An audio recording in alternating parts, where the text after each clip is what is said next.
బాధ్యత ముఖ్యమంత్రి చంద్రబాబు నాయుడు గారికి ఉంది. రామచంద్రరావు గారు, ఈ కార్యక్రమం ప్రారంభం నుంచి కూడా బీసీ ఉత్తరణ కోసమే ఈ కార్యక్రమం పెట్టినట్లుగా కనిపిస్తోంది. బీసీల చుట్టూ తిప్పుతున్నారు కార్యక్రమాన్ని మొత్తము. అంటే అన్ని కులాలు మతాల సమూహమే మన వ్యవస్థ, ఓకేనా?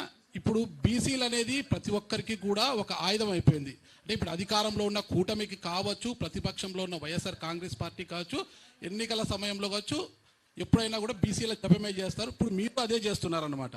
అంటే ఏ రాజకీయ పార్టీ అయినా అన్ని కులాలను మతాలను దృష్టిలో పెట్టుకొని కులము మతము అనే రాజకీయాలు చేయకుండా ఫ్రీగా రాజకీయాలు చేయలేరా? కులము మతం అనేది ఈరోజు నేను సృష్టించిందో లేదంటే బీసీవై పార్టీ సృష్టించిందో కాదన్నా, కులాల ఆధారంగా రాజకీయాలు నడుస్తున్నప్పుడు, కులాల ఆధారంగా ఈరోజు పథకాలు వస్తున్నప్పుడు, కులాల ఆధారంగా వ్యవస్థలు నడుస్తున్నప్పుడు నేను కులాలకు అతీతంగా రాజకీయాలు చేస్తాను అని చెప్పడం అంటే నిజంగా అది నేను ఒక తప్పుడు ప్రకటన ఇచ్చినట్టు ఉంటుంది తప్ప మరొకటి కాదు. ఈరోజు మీరన్నట్టు బీసీలను వీళ్ళందరూ కూడా వాడుకుంటున్నారు, బీసీలను ఉపయోగించుకుంటున్నారు, మీరు అదే విధంగా ఉపయోగించుకుంటున్నారా అంటే నేను బీసీలను ఉపయోగించుకోవడానికి చెప్పడం లేదు, బీసీలకు న్యాయం చేయమని అడుగుతున్నాను. ఈరోజు నిజంగా బీసీలకు 1000 ఎకరాలు భూములు కేటాయిస్తే ఆ పేరు ఆ స్థానము ముఖ్యమంత్రి చంద్రబాబు నాయుడుకి వస్తుంది, కానీ రామచంద్ర యాదవ్కో బీసీవై పార్టీకో రాదు. ఆ పేరు అతన్నే తీసుకోమంటున్నాను, వాళ్ళు ఇచ్చిన హామీలను నెరవేర్చమంటున్నాను, బీసీలకు న్యాయం చేయమని అడుగుతున్నాను తప్ప మరొకటి కాదు. సార్ ఒక్క నిమిషం అండి, ఒక్క నిమిషం. చిదంబర్ గారు ఒక్క నిమిషం.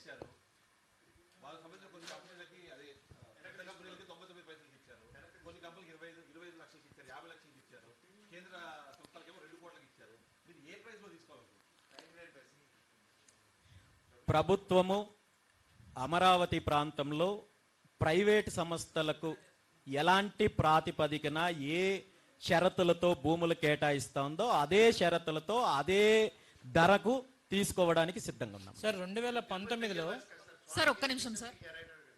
సార్ ప్రసాద్ గారు సార్ ఒక్క నిమిషం. ప్రైవేటు సంస్థలకు 99 పైసలకు భూములు కేటాయించే నారా చంద్రబాబు నాయుడు గారు అదే తిరుమల తిరుపతి దేవస్థానానికి సంబంధించిన వ్యవస్థ కావాలంటే మాత్రం 50 లక్షల రూపాయలు నిర్ణయించింది.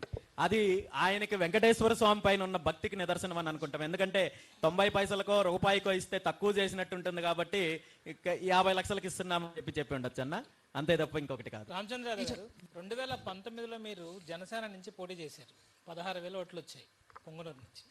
2024లో మీరు మీ పార్టీ నుంచి పోటీ చేశారు, 4,000 ఓట్లు వచ్చాయి. అంటే 25% మాత్రమే వచ్చాయి మీకు 2019. ఎలా చూడాలంటే మీ పార్టీని ఎలా అంటే కోర్స్ మీరు ఇండిపెండెంట్గా పోటీ చేస్తుంటే ఇంకా ఎక్కువ వచ్చిండేటి, ఎందుకంటే మీరు దాదాపుగా పొంగనూరు కాన్స్టిట్యున్సీలో అన్ని ప్రతి ఇంటికి రీచ్ అయ్యి ఉన్నారు మీరు, కానీ కేవలం 4,000 వచ్చాయి.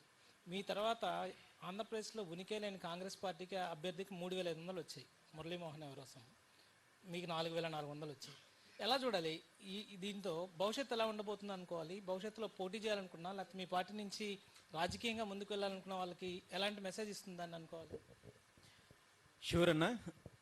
ఒకటి మీరన్నట్టు 2019 ఎన్నికల్లో నేను జనసేన పార్టీ తరపున పోటీ చేసినప్పుడు ఆనాడు పూర్తి స్థాయిలో ప్రచారం చేసుకున్నాను. ఇంటింటికి 6 మండలాల్లో ఇంటింటికి వెళ్ళడం జరిగింది, ఓట్లు అభ్యర్థించడం జరిగింది. 2024 వచ్చేసరికి 2024 ఎన్నికలకు ముందు నా మీద అనేక రకాలుగా కుట్రలు జరిగాయి. పార్టీని పూర్తి స్థాయిలో ఎన్నికలకు సన్నద్ధం చేయలేని పరిస్థితి సృష్టించినప్పటికీ కూడా పుంగనూరు నియోజకవర్గంలో పోటీ చేయడానికి అన్ని రకాలుగా నేను సిద్ధపడే నామినేషన్ వేయడం జరిగింది. ఏప్రిల్ 25వ తేదీన ఏప్రిల్ 25వ తేదీన నామినేషన్ వేసిన తర్వాత 3 రోజుల పాటు ప్రచారం నిర్వహించిన తర్వాత ప్రజల్లో వస్తున్న ఆదరణ, ప్రజల్లో వస్తున్న మార్పు చూసి 2 పార్టీలు కుమ్మక్కయ్యి 4వ రోజున నా వాహనాలపైన దాడి చేసి కాల్చేసి సాక్షాత్తు పోలీస్ స్టేషన్ ముందే నిప్పు పెట్టి భయభ్రాంతులకు గురి చేసి మహిళలని కూడా చూడకుండా తరిమి బౌన్సర్స్ని పెట్టి కొట్టిస్తే ఆనాడు పోలీస్ వ్యవస్థ ఎవరైతే ఈ దాడికి పాల్పడ్డారో వాళ్ళపైన చర్యలు తీసుకోకుండా కేసులు పెట్టకుండా నా మీద నాతో పాటు సుమారు నాకు సంబంధించిన నాయకులు అనుచరుల పైన 60 మందికి పైగా